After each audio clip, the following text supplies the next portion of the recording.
How you doing? My name is Aaric Hopkins. I'm going to inform y'all about transmissions. There are 3 different things that make a vehicle run. Let me start by asking y'all, how many of y'all drive, or have y'all ever driven a vehicle before?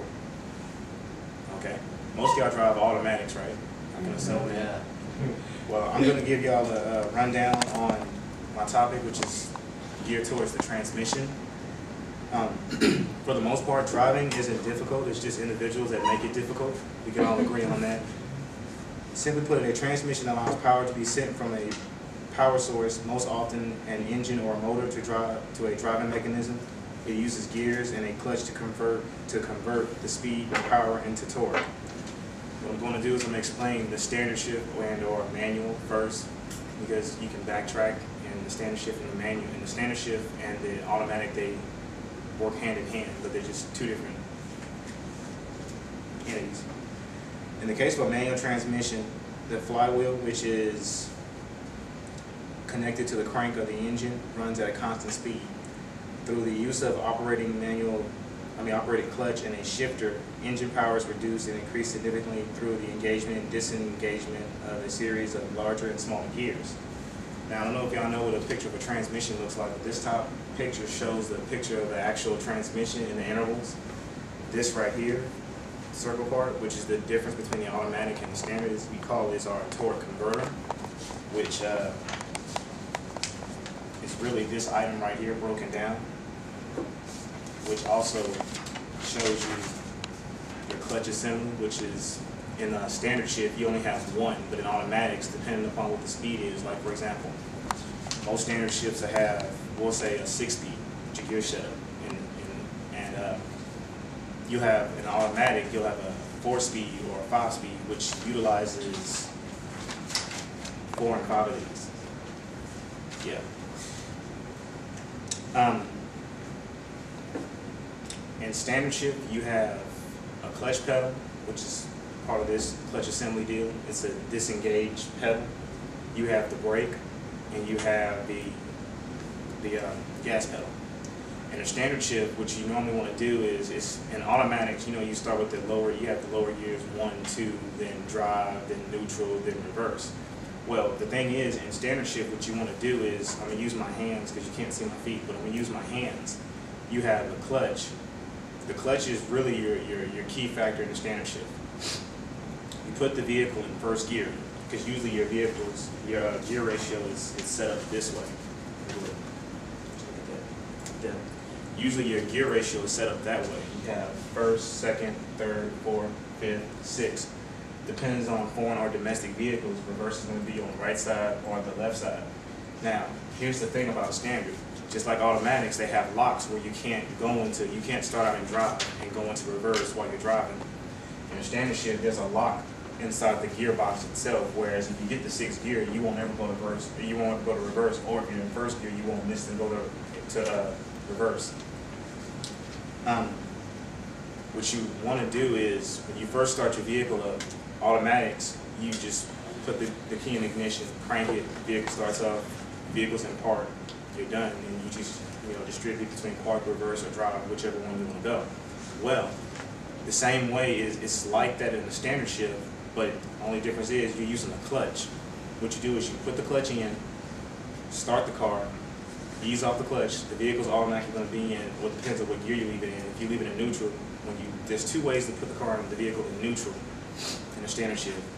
Disengaging the clutch by putting the clutch all the way down to the floor, that's neutral, or leaving it in the middle, which is on the paper, it'll show you the middle point between the gears, between first and second, or third and fourth, and so on.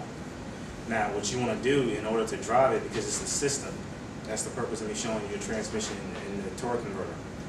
When you press the clutch in, the vehicle started, you're in first gear, you put the vehicle in first gear. Now, you can move the shifter without pressing the clutch, but I wouldn't recommend do that because 2 reasons. It puts strain on the transmission, and second, you strip the gears. When you strip the gears, you grind the gears, and you disrupt the brake pedals that are inside the clutch assembly itself, causing complete failure.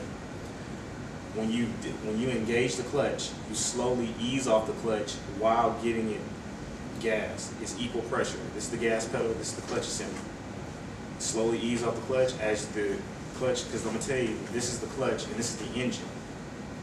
tube that connects the engine to the transmission. The clutch is unlocking those gears, and it's allowing you to turn as you're easing off. That way you can control the RPMs better when you give it gas and the car get rolling. Now for beginners, beginner drivers who have the experience with an automatic vehicle, which I wouldn't recommend driving a standard if you're a first time driving a vehicle. That's where you really mess up. In order to drive a standard, you have to have an understanding of how the transmission, how the vehicle you're driving skills. Now for beginner drivers, if they don't feel comfortable, because the clutch, it depends on what kind of vehicle you drive. Sometimes the clutch can be heavy, sometimes it's light. Usually heavier clutches, what you want to do is, you don't apply no gas. It depends on how strong your foot is, but your foot will get used to it, your left foot. Because I know how often do we drive with our left foot, and never really. So when you engage the clutch, if you ease up real slowly, the clutch is going to find that pivot point where you can be in between going forward and just not moving at all. And as you ease off, the car starts rolling. Once the car starts rolling, you can kind of ease off the clutch. One of the biggest things most people will do, or individuals will do, is they'll ease off the clutch too quickly with no gas. The car goes dead. That's what you call a stall. That's why most people, if you see it in whether you see it in movies or other friends, oh, I stalled in traffic. That's because you got off the clutch too quickly, or you dispensed too quickly. It's best to use comfortable shoes. I never understood why individuals drive with boots and other shoes. If you have a shoe with a feel in it where you can feel, because you have to know your vehicle. And it's better that way, so you don't have to keep stalling, because when you're driving in traffic, or if you're in moderate traffic or at a stoplight, there are other individuals that are impatient. They don't know what your circumstances are. It's the fact that the light is green, it's time to go. And if you stall, it's like, what just happened? Your whole world is shook upside down. It comes, yeah, that's how it works. But offhand, I prefer the driver standard shift. The reason why is because when you're driving a standard shift vehicle, your awareness, it really goes through the roof, especially when it comes to driving. I believe that if more people drove standard shift cars, it would kind of, in a way, reduce accidents. But then again, the knife does cut both ways, because it also depends on that individual. Because most people, your awareness is really 45 to 50%, but in standard shift and driving, it increases to about 90, 99. Because you can't eat, you can't put the makeup on. You need both your hands. Especially if you, the reason why I use that is, that's like if you know, have y'all ever watched like racing movies and you see guys that are doing this all fast? Yeah, I know it's a movie, but that's pretty much the basic concept. In most standard shift vehicles, they're going to be a little bit quicker. I'm speaking for the old generation of vehicles. They didn't convert until roughly 2005. Any vehicle that's under that model or under that year, they're easier to drive. But now with these computers and technology, it's kind of like, well, if we want to keep the standard shift or remove the clutch, or do we want to keep it retro? I mean, that's what they're kind of fighting as. I believe they shouldn't change it. I believe that you should be the driver. Don't let the vehicle drive you. You drive the vehicle. That's the way I see things. Because in automatics, you throw it in gear and it's like you get up and go, and you are always multitasking, which you shouldn't be doing. But we're only human. We do it regardless. So you say no, that means yes, we're still going to do it regardless. The only downfall to a standard is, which I've been in this in many occasions, whereas standstill traffic, stop and go traffic, that is a huge disadvantage for a standard shift. One, because it puts strain on the transmission, disengaging the clutch back and forth, or cheating, leave it in second gear. Sometimes you can have a pass gear where you can leave it in second or third, but I wouldn't recommend it because you're still putting strain on the transmission. But when you're sitting in traffic, automatic, all you're doing is using the brake. Okay, that's fine, and maybe give it some gas to get up and go. But in the standard shift, you have to use the brake, disengage the clutch, then get off the brake, and then, in between the clutch and the gas pedal, and that puts a lot of strain on your left foot, especially if it's stop and go traffic. Another disadvantage is when you're on an incline or a hill, if you don't know the pressure point between in the clutch where you can to go and not to go, because automatically if you put the clutch in, that's your neutral point. The vehicle's going to roll back. Unlike automatics, if it's in drive and you have your foot on the brake, it'll hold. But if you're at a stoplight, most of the times your foot's on the brake pedal, right? Well, in a standard shift, it depends. If you're on a flat plane, my foot isn't on the brake pedal. I'm not used to putting my foot on the brake pedal. I've been, for that nature. I've been rear-ended a couple of times because of that, because the human eyes, they don't see things as quickly as efficiently. If we see red, that means stop. If we see a car that doesn't have red lights, that means, okay, now it's time to stop. But at that point, you're already in the back seat of that vehicle, so it's no point in that. Just offhand, cars need transmissions because of the physics of the gasoline for the engine. First, an engine has to redline a maximum RPMs above which the engine cannot go without exploding.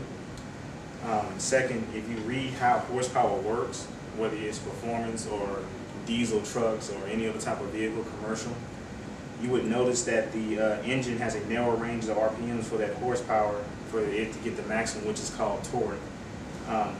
The engine may produce a maximum horsepower at 5,500 RPMs. And for y'all don't understand what RPMs are, it's the gauge that's, you know, the single gauges 1, 2, 3.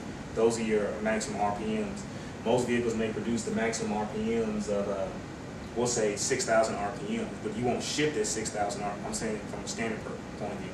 You won't shift at 6,000 RPMs.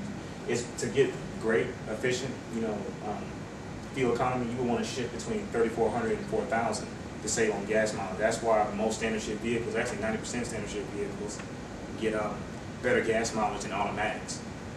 A huge advantage to a standard shift is, like I said, I drive a sports car. I used to drive a sports car, and I drive a standard version. And the people I affiliate with drive the automatic version. Some drive standard, but the ones that drive the automatic version, the price to build a racing transmission for that standard sports car I drive is $600 to $800.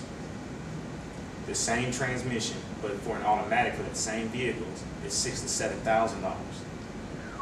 Now, to get a regular transmission, that's $6,000 to $7,000. A regular transmission for an automatic for that same vehicle is $5,000. A regular transmission for my car in the standard shift is $200 from the $600.